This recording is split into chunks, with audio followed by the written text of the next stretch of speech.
Hey, good morning, Eastern Oregon, and welcome to this December 21st version of AM Live on EOA.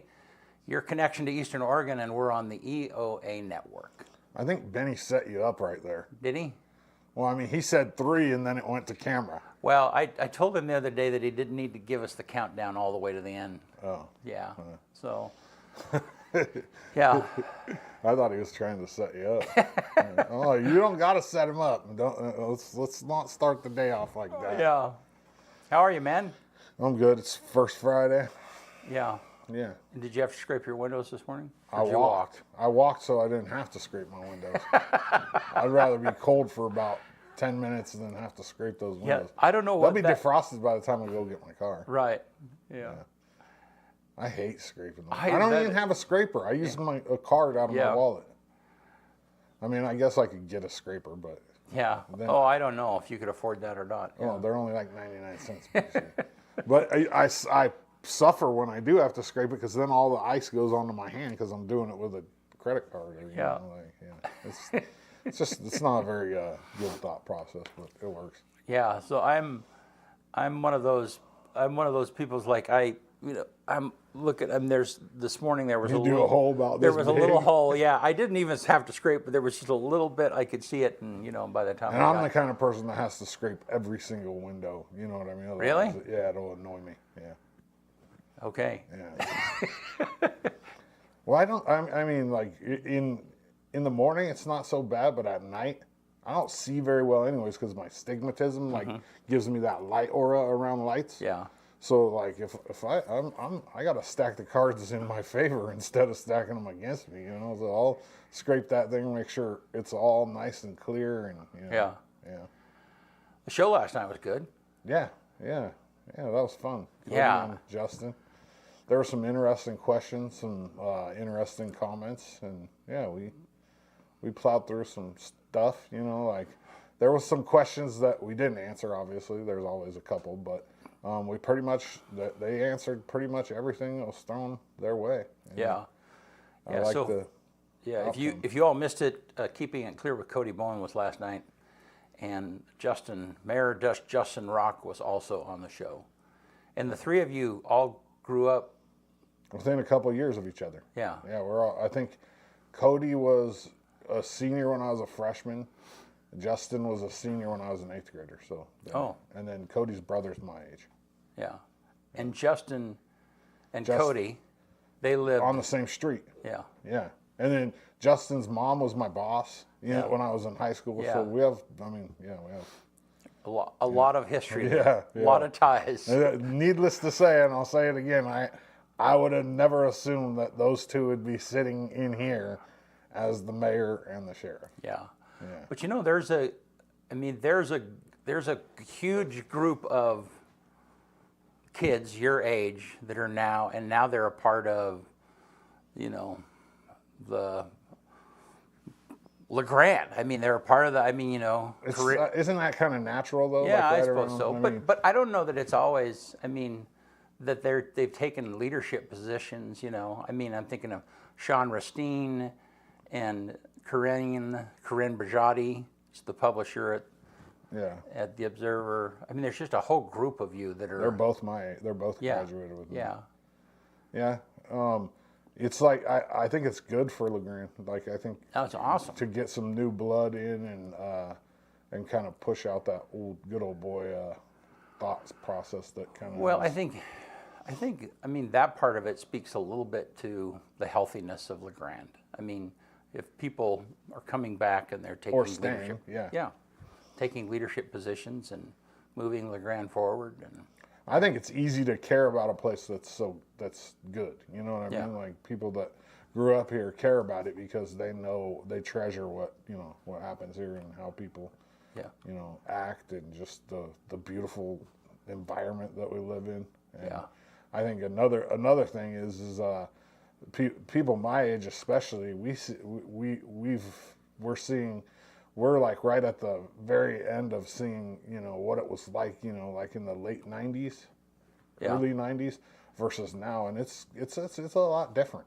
It really is. There's I've talked about it numerous times. It used to be like it used to be a pride thing, like the homeless situation. You never saw homeless people in LeGrand, ever. They lived out back behind the baseball field, and you never ever saw them. Yeah. And now you do. So I think like people my age are the ones that have got to see both sides of that story. So we have like that genuine concern for what's going on here. Yeah. Yeah. Good stuff. Well, hey, you want to do sports? Let's do it. All right. AM Sports Report brought to you by Buffalo Peak Golf Course. Go out to Union and check it out. I mean, it's not the greatest weather, but you can still probably get a few holes in, you know what I mean? It's not snowing yet, so go out there. We're going to have Dana and Pat Flynn from the hospital on here in the next couple of weeks. They did the breast cancer tournament, and Dana's going to present Pat with a check for, I want to say it's like $3,200 is what it raised this year for mammograms only. And it goes into a fund that gives women who can't afford mammograms at the hospital. It's awesome. And Dana does a tournament every year out there at Buffalo Peak. So go out and support them. They're a great part of this community, Union County. Buffalo Peak Golf Course. Meet me at the Peak. EOU men's basketball kicked off their Florida trip. They had a tough loss yesterday against University of Fort Lauderdale, 72-70. In the second half, we were really playing good, like early on. And then as it got down the stretch, I mean, I don't usually question much things that Kemp does as a coach, but the starters never came back into the game. And I don't know if it's one of those things where it's not a league game, but I think when you're like 3-7, you got to try to win no matter what, in my eyes. And I kind of question that, and I'll talk to him about it, and I'll get an interview with him, and we'll figure out what was going on, because down the stretch, you know, you have your second unit in, and down the stretch you're down by 2 at the end of the game, and he kept his second unit in, and in my eyes, you want your best guys on the court to try to win a basketball game in that situation. Anyways, they're off until they play today, and then they're off till the 30th when they play the Yotes at home, the 30th of December up at Quinn. I mean, they got to get this season turned around. They were picked to finish a lot better than what they're showing right now as a team, and I have faith in this team. There's a lot of good talent on this basketball team, and if they can come together, they can still make some waves in the CCC this year. All the rest of the EOU athletics are off until after Christmas. The women play on the 30th as well against C of I right here at home, which that's a huge game. You play C of I twice a year, once on the road, once at home, and we want to beat C of I at home. I mean, if we beat the men's team at home, that's locker room video. You know what? It really is. That's what I call it. Like, because that's how big that game of a win that game is. Anyways, LeGrand girls basketball got a win last night at home versus Ridgeview, 43-31. They play again today at 12:30, I believe, up at the high school gym. And it's because it's Christmas break, so they'll host Redmond today, and then they're off till after Christmas. The boys didn't fare as well as the girls. They went to Ridgeview and lost 83-41, and then they turn around and play Redmond on the road today at 1:30. Outside of that, everyone else is off until Christmas break. I mean, is over, and that's, it's just we wait it out, and then they come back and grind after. I mean, like the basketball team up at EOU, they play the 30th, and the boys basketball team plays in the Christmas Classic over in Baker on the 27th and 28th, and then everybody else is off until after the New Year. So yeah, All right. Morning Sports Report. Brought to you by Buffalo Peak Golf Course. Meet me at the Peak. All right. Yeah. So have you been watching national football? Yeah. Who's favored? What's your assessment of who's gonna? I like the Eagles still. Yeah. I mean, I'm a Chargers fan, but we just fired our GM and our coach, and Herbert is out for the season. Did you watch the Seahawks game the other night? No. I didn't watch the end of it, and then later on I was supposed to have videos for you today. I forgot. You were. No, I haven't felt very good. So, we ain't even going there again today. we aren't doing it. We ain't doing it. Yeah, well, I'm glad you couldn't find any videos. I didn't even look. Right. Yeah. No, I could find some videos. But yeah, I would say Eagles are good. 49ers are good. As much as I hate to say that, because we've made it to one Super Bowl, my Chargers, and they beat the brakes off of us in the Super Bowl. So Yeah. I'm not a Niners fan at all. You're not. No, they're about as low as the Raiders in my book. Okay. So then who else? Kansas City, are they doing? Always in the Yeah. picture, Yeah. with Mahomes and Kelsey. The Dolphins are tough this year, really tough. Yeah, I don't know. There might be a sneaker team or two too. Who knows? Yeah. I think out of the AFC though, you're looking at Kansas City. You're looking at Buffalo. How many weeks Miami. are left before they start the playoffs, or have they started already? No, they haven't started yet. I think there's 4 weeks left or 3. Okay. Yeah, I mean, my Chargers are so bad that I haven't even been really paying that close of attention to the standings and everything, because I know we aren't going to make the playoffs. Yeah. Our quarterback's out for the year. We gave up 63 points to the Raiders, which is absolutely terrible. Wow. Yeah, and then the next day our head coach and our GM got fired. It should have happened last year though. Yeah. But we'll see. I don't know. All righty. Well, hey, let's look outside at the weather cam. Beautiful. Yeah. Looks nice out there. It does. And yesterday, what didn't get up in the 50s midday? I don't know what it's Bennett supposed to be. said something about the 50s. What's it supposed to be today, Benny? What's that? Not 50s. So the high is I 48. guess it is. Yeah. Dang near 50. Yeah. So no precipitation.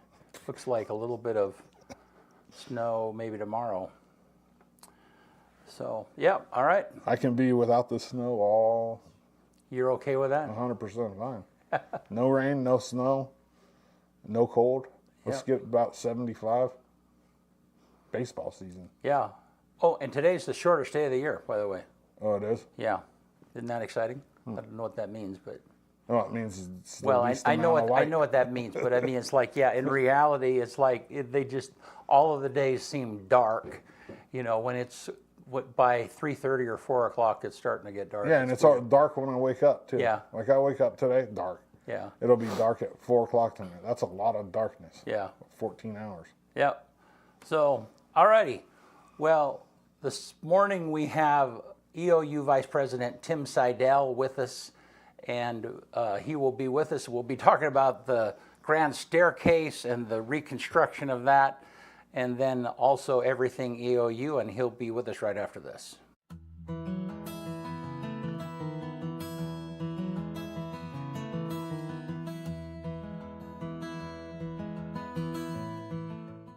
Eastern Oregon is full of interesting people, with interesting minds and interesting things to say.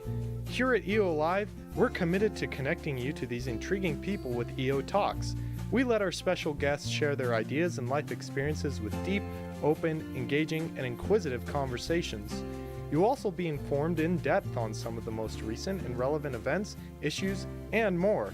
EO Talks on EO Live, your connection to Eastern Oregon, now on Roku.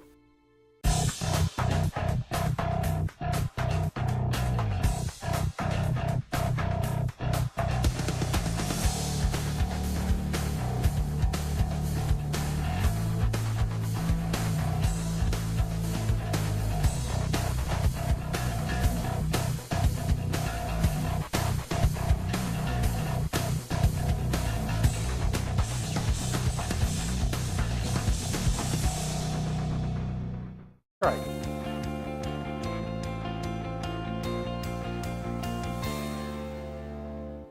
All right, we're back with Vice President Tim Seydel from Eastern Oregon University. How are you, man? Doing good. Doing good. I was looking forward to the cold weather. I want it to snow some more, so Dodzy and Because I. you're a skier. Yeah, my whole family skis. We were up there on Sunday. We love going up to our little local ski hill and having a blast, and I'm waiting for a little more to come down. Didn't they shut it down till like the 23rd or something? They had to, they're just not getting any new snow, and want to protect what's up there already. So yeah, we're looking for some more colder temperatures. Snow, up in the mountains is really good. down here is always kind of nice too. You know, it's funny because you and I were at that power summit that Yeah. OTEC did, and that was like, Yeah.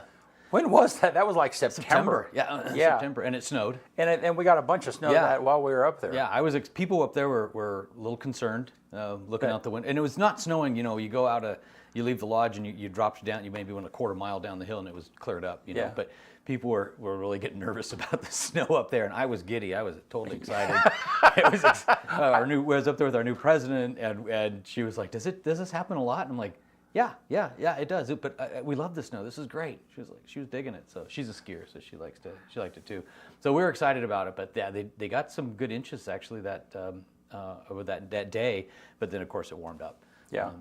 Well, I'm sure most of the people weren't prepared. Like their vehicle doesn't have snow tires on in September, right? Like, Right. If it snowed enough, you could get stuck up there. Yeah. Well, and it was funny because during that summit, I mean, it snowed. Yeah. I saw pictures of it. Yeah, I mean, there was a period of time where it was like you couldn't see the mountain looking out the No. window. You know, it was like, It was coming down good. yeah, It was a right on snowstorm. This is the least amount of snow I think ever by Christmas since I was a kid. Yeah. I don't remember it ever being this dry in the winter. Or this warm. Yeah, Like you were saying, those 50 degrees yesterday, I was amazed at how warm it was. Saw people walk around in shorts and t-shirts. Yeah, people on are talking campus. about they should be out there doing their yard work. Right. And like, Yeah, it's people like riding their bikes like it's Christmas. like it was back in September without the snow, and didn't seem right. yeah.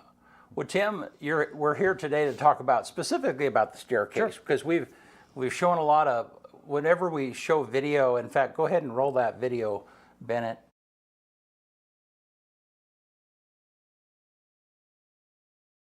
There we go. And whenever we show this stuff, Right. and we showed this, and it like had, I don't know, I think, it's by far had more views than we've had of a video like this in a long time. Yeah. You know, and so because people are super interested in the staircase because it's such a beautiful piece. It's an iconic landmark. Anybody who grew up here in town, knows about the staircase.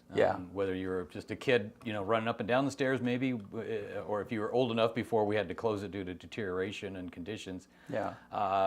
It's funny. A lot of people who ran like cross country or anything like track and all that, they talk about running the stairs like they're Rocky Balboa in Philadelphia. And of course, years ago we had a lot of events up there, and things like Evensong and some academic events out there where we filled up the staircase with students and people sat in the streets and watched what was going on. So it's a big landmark, and we're working on trying to see what we can do we want to fix things up there, and it's really also an iconic connection to the university, between the university and the community. Yeah. And I think having that piece of that property, the property and the connection between Inlow Hall and the campus and the community is symbolic in so many ways. So that's another reason why this is an important project for me personally.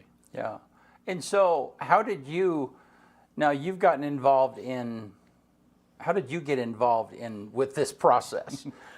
Did somebody just hand it to you? Yeah, more or less. So when I came back to Eastern, I grew up in LeGrand too. When I came back to Eastern, it was one of the things I got hit with now over 20 years ago. People were saying, we got to do something about this staircase. It had fallen into really into disrepair and become really a challenge in terms of keeping it safe for folks. So we ended up having to just close it off because of the deterioration of the entire structure. And you still see, I'm looking at Dodds because you could still see people when they do their high school graduation pictures around here. They'll pop up on video, on feeds, on Facebook and things. And I was like, what are they doing on the staircase? Yeah. But they went out and got a picture next to the staircase again because it's a cool place. It's iconic, and everybody knows it. So we started working on trying to see what we could do to repair the staircase quite a number of years ago. And really got into it when Dixie Lund, her first presidency, we really sat down and worked with a group of alumni and community members and other stakeholders. We brought in some architects and engineers to start looking at what we could do to put together, okay, how much would this cost to fix? What would it take to get some resources? What all do we need to do? and took a serious look at it. That developed into several plans that we continued to shop for a number of years, trying to find some funding. It's not something that you can just do. Oh, we just need a couple $1,000s to fix it. And so it's a pretty significant piece of structure, and where it's positioned on the hillside and connected to the building and all that. There's a lot that goes into it. And we just kept working on and shopping it, and we kind of backed off after a while because we just weren't getting any help with it. We had some private donations that helped us kind of get that piece of it started, and that was really helpful. But there's not a funding mechanism anywhere we can find to really get the resources, the substantial resources it would take to invest in some major work on the staircase. And we had the great fortune of two sisters who grew up at the bottom of the staircase, and they came to us and kind of kept the dream alive and said, we'd like to keep this thing going. So we had a work group that continued to meet to just kind of push the idea along. And it was important for a lot of people. Even our previous president, Tom Insko, he had his engagement photos taken out there with his now wife, and so it was important for him too. We kept just trying to find resources, and finally, just in the last couple of years, I had a call from a couple of regional legislators, and they said, "Hey, Tim, we think we have some funds lined up for you." And I should also talk about, we've had some great help from our county commissioners. Paul Andrus and Matt Scarfo both were big. They were also adding that in all their conversations with legislators about how important this is. Got a call from a couple area legislators, and they said, hey, we think we have some funds we can allocate towards this one-time funding, investment in infrastructure, and could we think we can make this happen? And I said, we'll take whatever we can and try to put something together. So they allocated some resources for us, and we started on the process of then really actually getting this project going, which is, I think, what stimulated a lot of the views that you have from people seeing things happening out on the staircase. That we're doing, we're in the construction or removal, right, zone kind of piece right now. We have to really get the staircase removed, and then we have to assess all the land out there and what we're going to do with it to take the next steps in what we can replace. So right now it has to be. It's not being repaired; it's being replaced. Is that correct? Yeah. So this is 1928-29 concrete. Yeah. It's been there almost 100 years, and it's taken its toll. It's taken a lot of beatings, particularly around the weather. But in our and we can show some of the images. In our evaluation of it, we're really seeing people look at it and go, "Oh, that looks pretty good," and then you look at it from I think from an engineer's standpoint, and you say, no, that's not very good. That's not very safe. And then the other piece of it is, putting new concrete and attaching it to old structures just leads into potentially more damage in the future. So we want to put a structure back into place that has that connection between the university and the community, but also is another safe and sound structure that could maybe last another 100 years or more when we get complete with the project. All right. Well, do you want to show us some of the pictures real quick? Yeah, sure. I've got them up here. So this is really the staircase in its prime, right? This is looking from 9th Street directly, up onto the campus. And the way this was constructed, kind of the philosophy about it was that you would go up the stairs, and when you get to Inlow Hall, there's two doorways, one on the right and one on the left, as you get to the top of the stairs. And the idea back then was kind of a very almost romanticized approach, but like faculty would go through in one door and students would go in through the other door, and then when they'd come, they'd enter the halls of learning, right? And then when they would come out, they would be presented to the community as the learned people, right? So it was a big deal. I love this because when you look at this on the screen, my old office windows were in the left of the fore part of the building, and it was really neat to be able to. They were pretty high in my office, but it was still neat to say, okay, there's my window right there, right? And in our renovations, we're doing major renovations to Inlow Hall right now.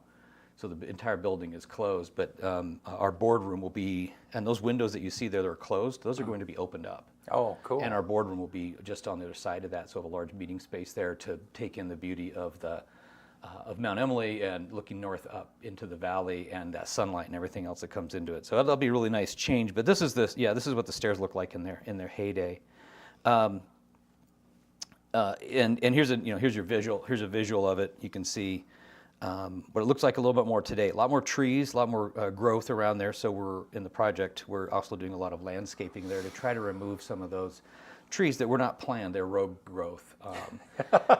And as you can tell, if you look here, then you look back here. Look at the view. You can see how much more of Inlow Hall you can see. Yeah. And then you go here, you really can't see it at all. Right, And that's, yeah. we envision a place where potential students, for example, an alumni will come in and they'll drive up, to the bottom of the staircase and see something a little less hidden like this and something a little more grand like that. Okay. So the staircase got to where you could really see some of the deterioration here. You can see the balustrades that are broken and cracked, and just the overall deterioration of it, getting to where it's not really safe, right? That's why we had to block it off. Here's really some more of these are the structural, pieces of it that are holding up some of the railing on it, and you can see how broken down it really is, how much deterioration it is. And again, when they built things back in the 20s, they would different concrete mixes, different. Right. It's going to take longer. We also did some things that didn't help. They put salt on it over the years, trying to help melt the ice and snow on it. And that, of course, after a while can eat into the concrete and cause some damage as well. So we moved to started doing some plans. This is one of the plans I thought that just helps illustrate really a lot of what we're working on. This is one of the drawings. I like this one. One, it's really cool, but two, these almost look like palm trees. Yeah. They kind of do. I was going to ask you that. It's like, We're gonna I'm throw not some sure what palm kind of trees tree in it there? is, but it looks lovely. It looks like something, from in Southern California or something. So maybe it'll help Dodzy warm up a little bit. Yeah, I love it. But it's a beautiful rendition of, this is one of the original ones from the architect. This is the structure looking from above Inlow Hall and down towards L Avenue and 9th Street. And you can see the curved landing at the top, then the middle landing, and then the lower landing. And what we were really looking at, what's moved, what's shaped, what's changed over the years.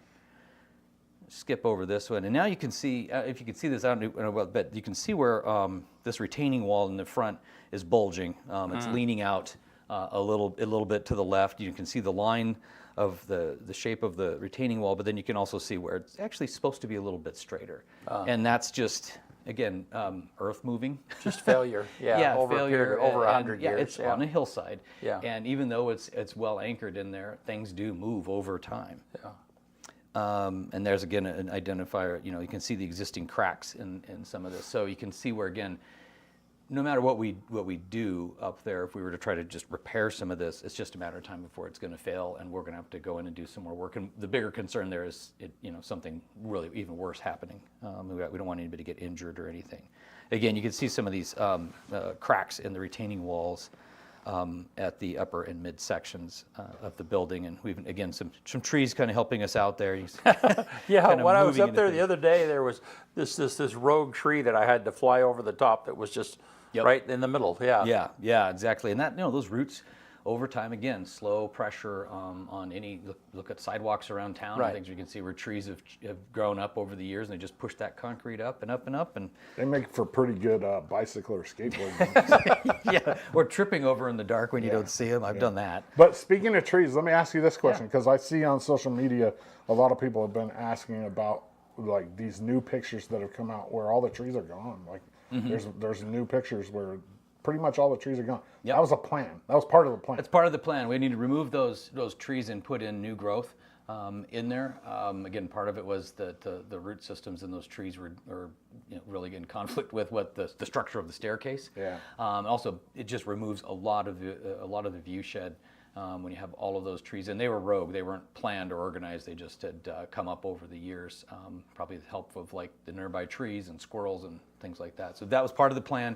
It's always been part of the plan is to update that landscape across the front of the building, and again open up that connection. Yeah, that's good clarification, because there's been a lot of people on social media saying, "Where'd all the trees go?" You know what I mean? Yep. But the picture side by side of the original, idea, and then with the trees, you're supposed to see it. You know what I mean? Like that's the that's point. the intent, right? We don't want it to be hidden and be again, what a great connection to see between the that staircase and the connection between the university and the community, and make it highly visible so you can see it some more. So but rest assured we'll be replanting in that area. It's not just going to be a barren hillside. Right. Again, these are more specifics around what you're seeing with the staircase, and this one, like on the right and even on the left, you can see though the deterioration of the landings. Again, just getting a lot of abuse over the years, and it getting to the point where we've got to do something significant with this structure.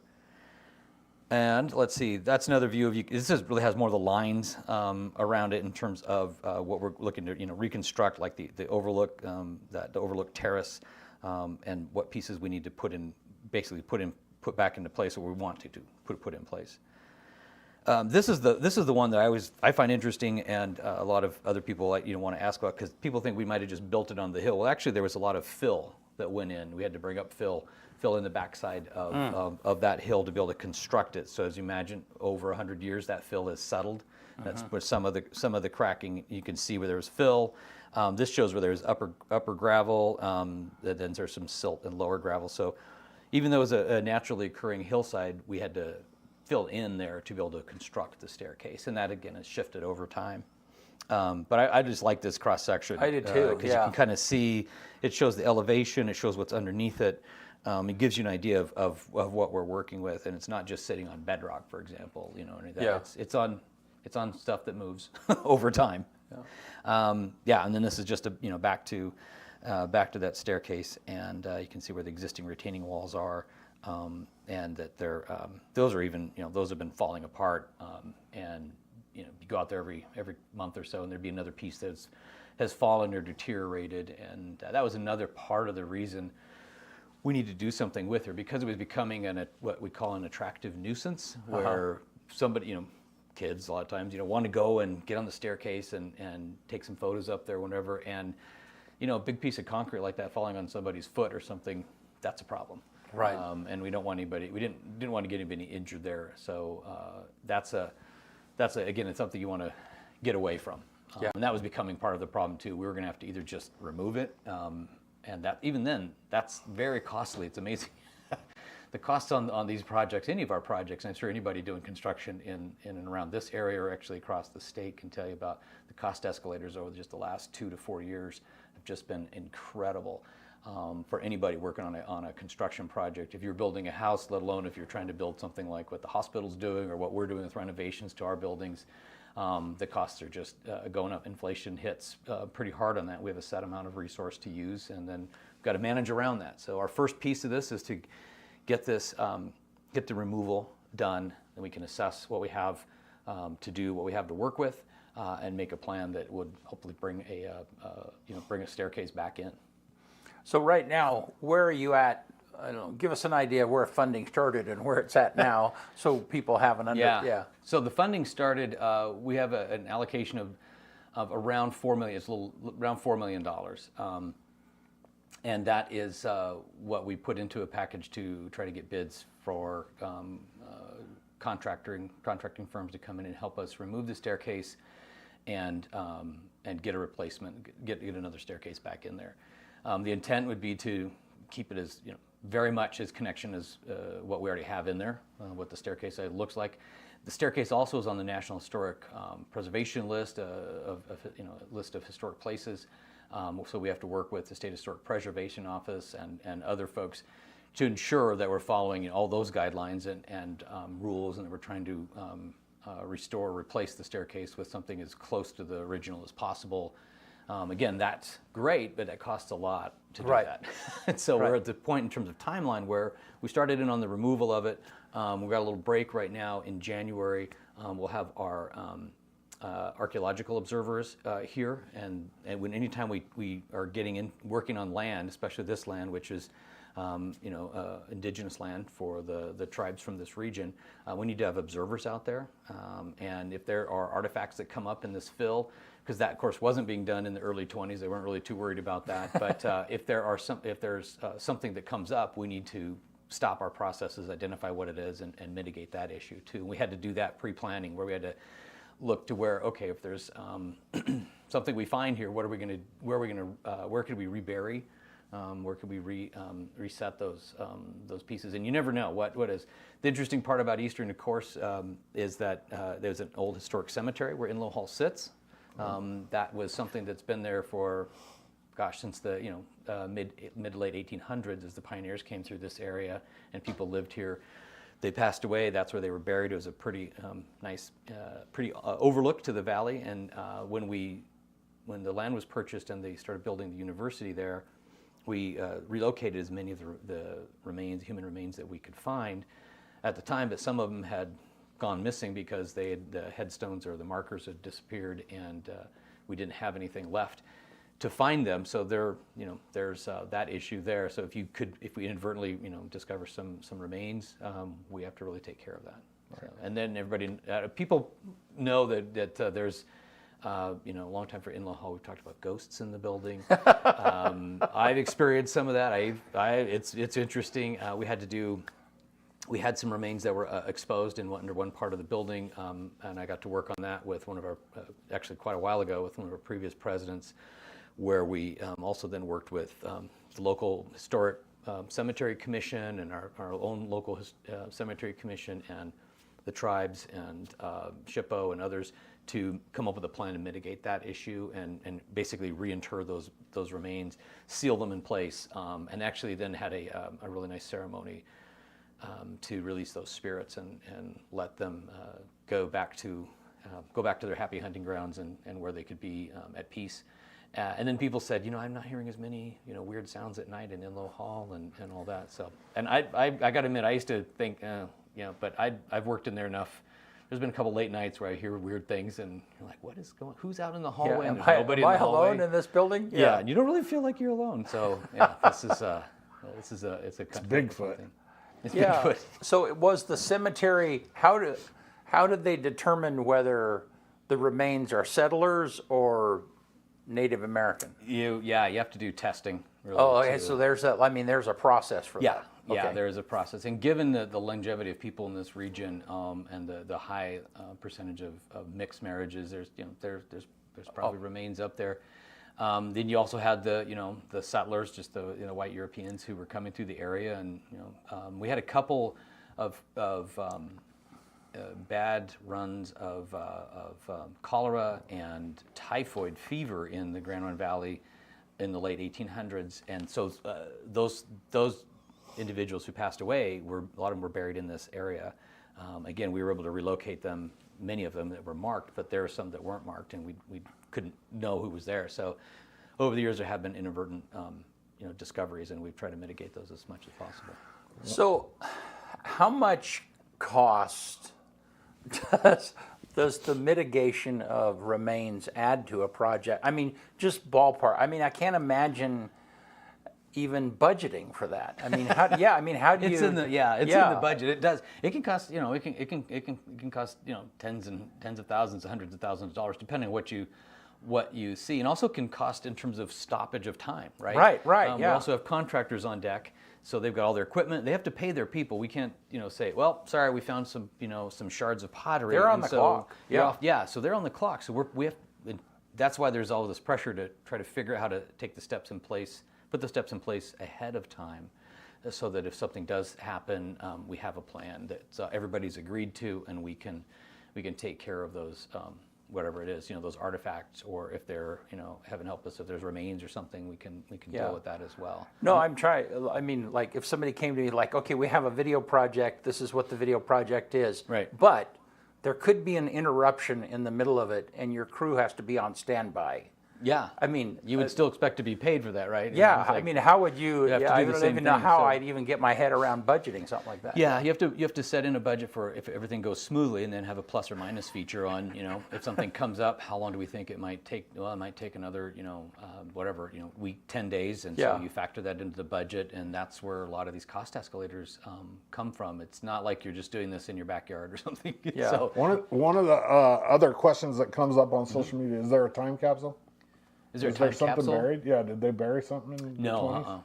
no, not that I'm aware of. There's That no would have time been capsules cool. back there. You know what I mean? Like, Yeah, we've had a couple time capsules on campus that were buried, and one of them was over kind of by Hoke Hall. I remember, and we pulled that one up, I think, and looked at it. And there was, copies of like the old student newspaper in there, and some things like, it wasn't like there was gold or anything. So that's what we joke about. There, Gold would be secret, cool. there's like a secret cave down there. So I don't want to start that again. People are like, there's a pirate treasure or something like from the Goonies under the.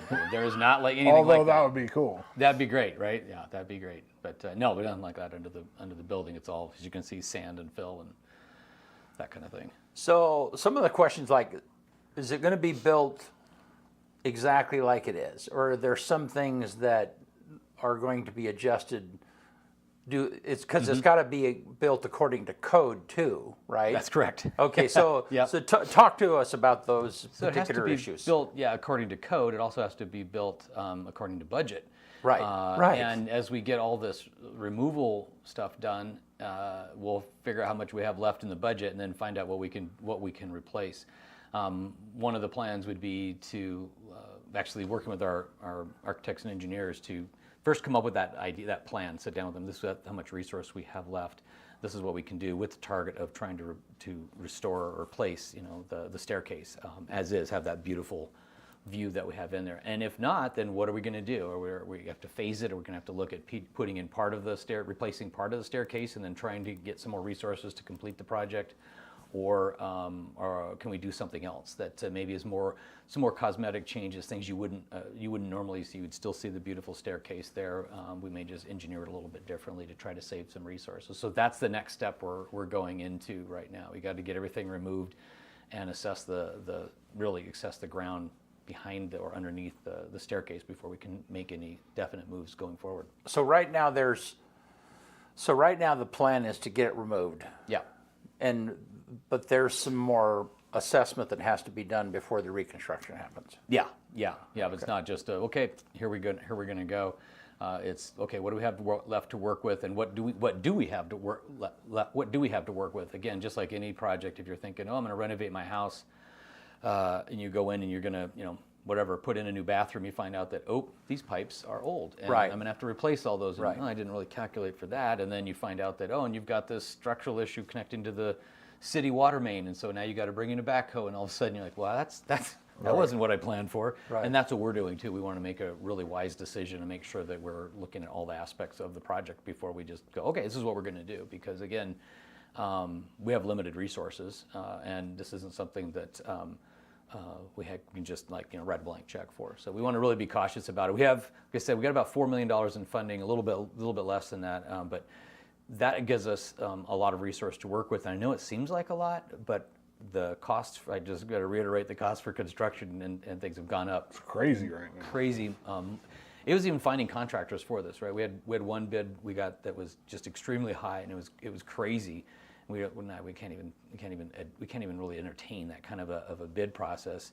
Probably somebody just shooting in the dark and be like, well, let's see if they come up with the resources to do this. And he said, no, we have a set budget. You got to come in underneath that budget. And so we went to really more of a design build concept where the contractor will work with us to remove and then help us complete the designs. We have a lot of work we've done over the last 20 plus years to all the different assessments, 3D scans of the staircase, core drilling to see what's under there. But that all has to go into, just like any other design, what you can actually do to implement. What about according to code and law? And I'm sure you guys have looked at this. Is there any responsibility, handicap accessibility on the stairs? No, because of it's a state historic. Because of the historical nature right, of it? Yeah. So there are ways we can try to mitigate that, and see if there's that's one of the things we've talked about over the years was what if we just had one landing in the middle in a new staircase, and you could have, a way where you could have a sidewalk kind of, come down from the side and then gently go down to the lower level, and you think, well, okay, what would that be like in the winter? Right. Terrible. So Right. again, one of the things it's not a publicly, but you're not required to get to the university using the staircase. Right. You can always drive around. We have a lot of accessibility on campus. That's been one of the focal points of all of our construction on the buildings at EOU, is to ensure that we have adequate access where somebody can get right up to the building and access an elevator or a lift to be able to get into the facility and have that freedom of access and movement throughout all of the buildings. But staircase is not on that, where we have to factor that in. And so how, I mean, your best guess, when do you think concrete might be poured? If everything goes according to plan, it would be this spring and summer. So we can get it all worked out. So after you get it torn out, there's going to be some assessment, but there's a plan to move forward and spend as much money as you have to get as far as you can. Yep. That's exactly the way to put it. Yeah. To get as far as we can, and that's where we'll have to figure out what we have to work with. Yeah.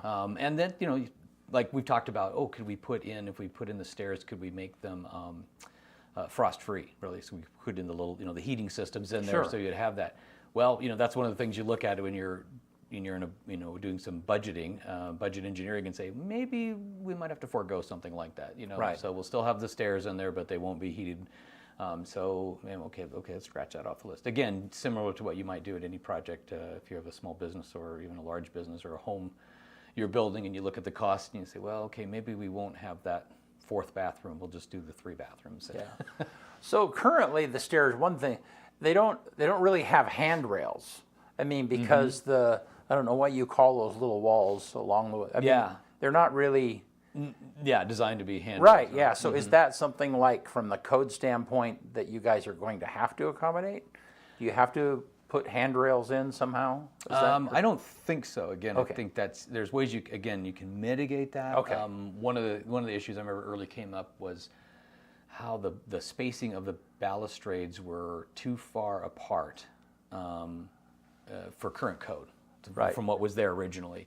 And when talking with some of the architects and engineers, they said, well, one thing you could do would be you replace it as is, but then you put up some basically almost like fencing on the other side or one side of it, so that a little kid couldn't put their head through there and maybe crawl through and fall. So you do it that way, Okay.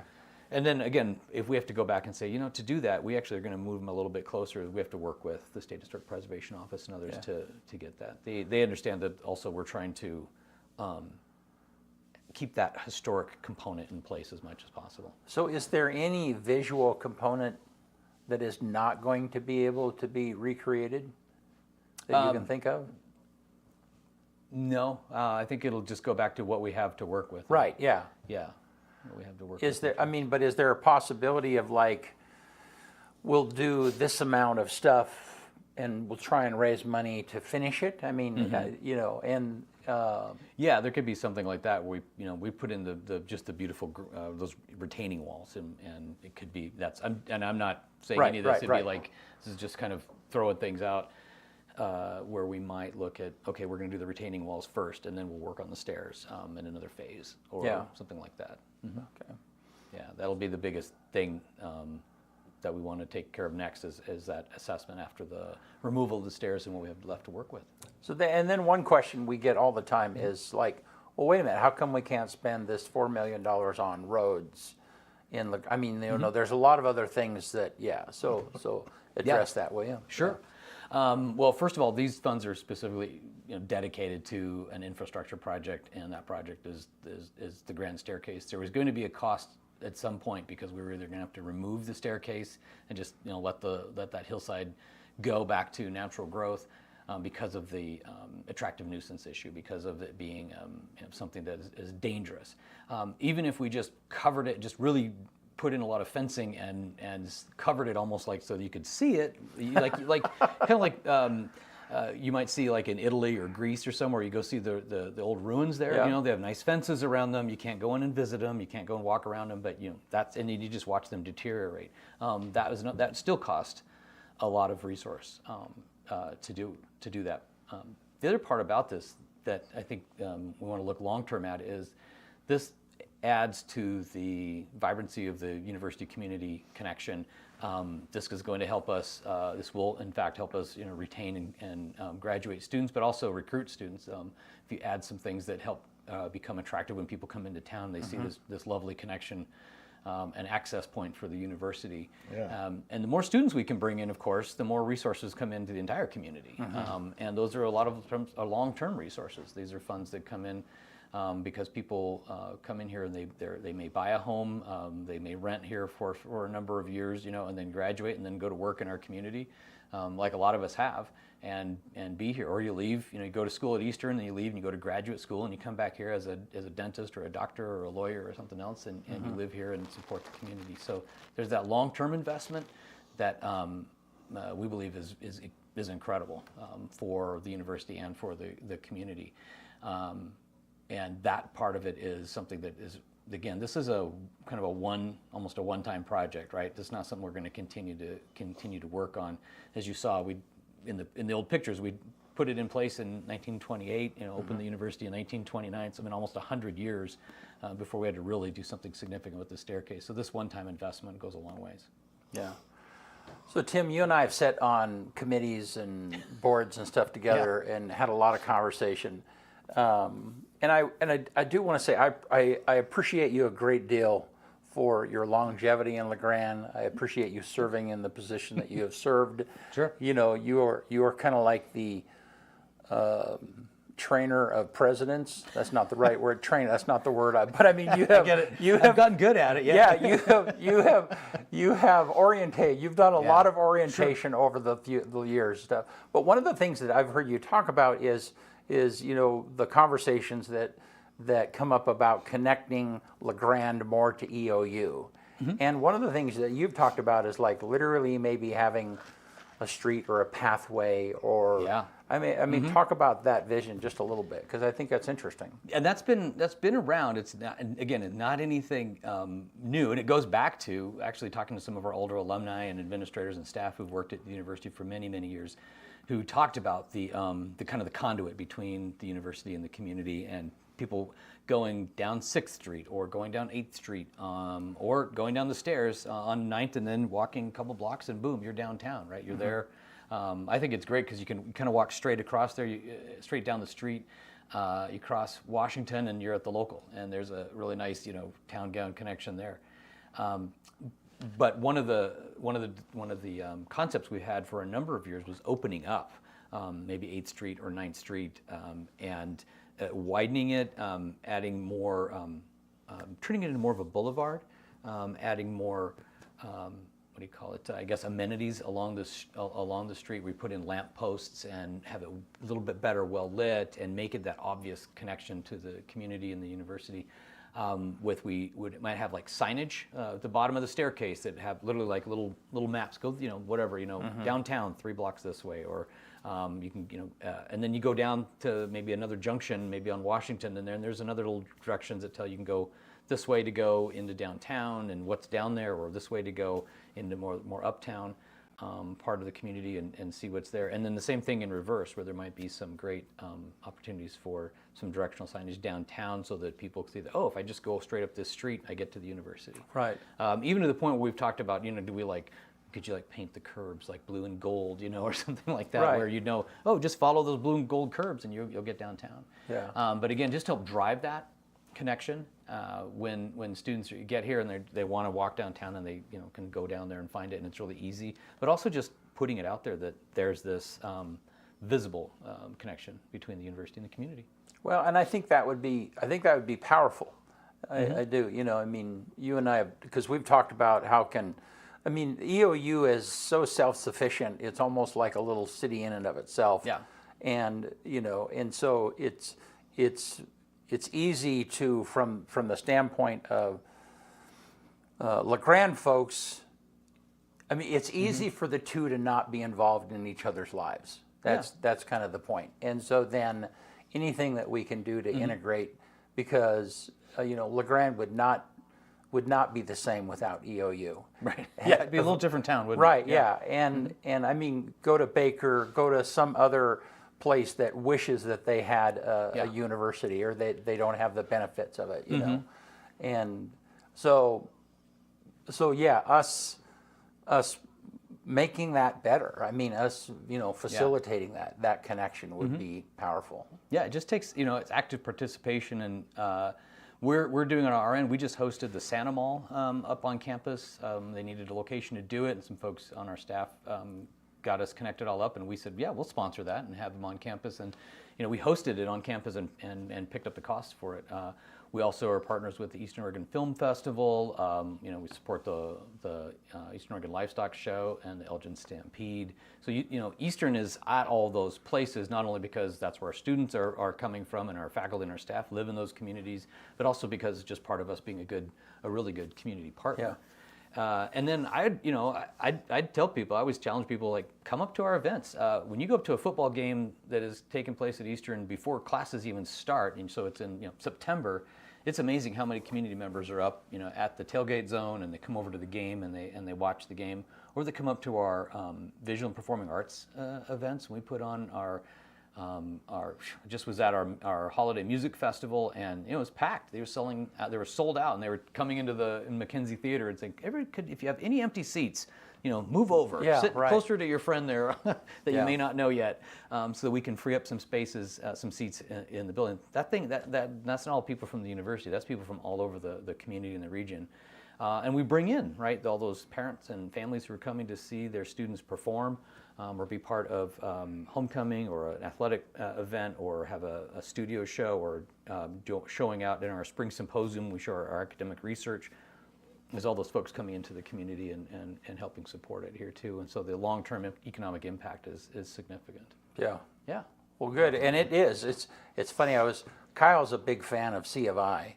And not really. And I was coming back. He would not be. I know. Yeah. And Justin will appreciate this, because I was coming back from Nampa on Sunday night, and just in Caldwell, there's that sign that you have a billboard there. This is Mountie country, or whatever that was. It's like, right in Caldwell. It was like, oh, that's funny. Yeah. Well, they probably love that. Credit to Justin Montgomery, our marketing director, who put those up. There's one like that in the Dalles. There's another one here in town. So it's kind of like just asserting, hey, we're here. Yeah. All of that nice. branding, that's great stuff. So, yeah. Well, thank you, Tim, for coming on. And we spend a lot of time talking about EOU, particularly EOU sports, with Kyle, and following everything that's going on. And man, we all followed the volleyball team. They did awesome. They did so awesome well. again. Yeah. 2 years in a row. Yeah. 2 years in a row, get there, and then they lose to the eventual, conference champ or the national champion. So that's, that's. If you're going to lose to somebody, that's I just always, I've watched, go a lot of those games, and just, Coach Kaki's just approach to coaching is really good. Her players love her. Her players love her. Absolutely adore her. She, I mean, all of our coaches are really. We don't have coaches that go out of control on the sidelines or on the court side, but she just was always so good. I just love watching when, they drop a couple points, and then she brings everybody together, and they come out there, regroup, go back out there, and just take it by storm. And it's just amazing, and it's really neat to watch coaches perform at that. Her composure is unparalleled. Right? Isn't it? It's so good. It's like she has 20 more years of coaching experience than she actually does. Yeah. Composure-wise, it's crazy. Me, if I was on that sideline, I couldn't be that composed. Right? I know. I'm in the stands, and I can't be that composed. Right? So, yeah, I'm supposed to be neutral, taking pictures, and I'm not that composed. She does a great job. Yeah. And again, all of our coaches really, it's we have a really good crew up there, and our athletic director Angie Weisenflue is another fantastic coach. Again, they set the standard. I think the way that you operate and behave and perform, and I think that's really good, especially again when you have so many community members and folks watching our games and participating in intercollegiate athletics. They see how it's supposed to be done. Or you come up to our you see our theater program. I mean, it's the levels of.